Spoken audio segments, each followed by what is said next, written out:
ෆෑන්පෑය අලුත්වන නවතම තොරතුරු දැනගන්න අප සමග රැඳෙන්න. දෙසැම්බර් මස 10 වෙනි දින කාලගුණ අනාවැකිය පුවත් ඉදිරිපත් කිරීම ශානක විතානගේ. දිවයින හරහා ඊසාන දිග මෝසන් තත්ත්වය ස්ථාපිත වී ඇත.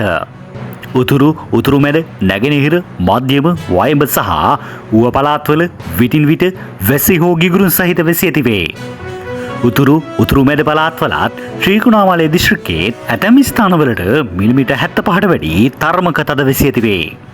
දිවයිනේ සෙසු ප්‍රදේශවල පසුරුවකින් පසුව තැනින් තැන වැසි හෝ ගිගුරුන් සහිත වැසි ඇතිවන අතර ඇතැම් ස්ථානවල මිලිමීටර් 50ට වැඩි තරමක තද වැසි ඇතිවේ. උතුරු මැද සහ වයඹ පළාත්වලත් ශ්‍රීකුණාමලය දිස්ත්‍රික්කයේත් මධ්‍යම කඳුකරයේ නැගෙනහිර බෑවුම් ප්‍රදේශවලත් විටින් විට හමන පැයට කිලෝමීටර් 30-40ක් පමණ තරමක තද සුළං ඇතිවේ.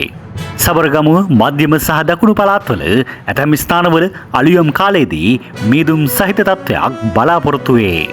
හම්බන්තොට සිට බඩකලපුව ත්‍රිකුණාමලය සහ කංකසන්තුරේ හරහා මන්නාරම දක්වා වෙරළට ඔබ්බෙන් වන මුහුදු ප්‍රදේශවල විටින් විට වැසි ඇතිවේ. දිවයින වටා වන අනෙකුත් මුහුදු ප්‍රදේශවල සවස් කාලයේදී හෝ රාත්‍රී කාලයේදී තැනින් තැන වැසි හෝ ගිගුරුන් සහිත වැසි ඇතිවේ. දිවයින වටා වන මුහුදු ප්‍රදේශවල සුළං ඊසාන දෙසින් හමායි. සුළඟේ වේගය පැයට කිලෝමීටර් 25-35ක් පමණ වේ.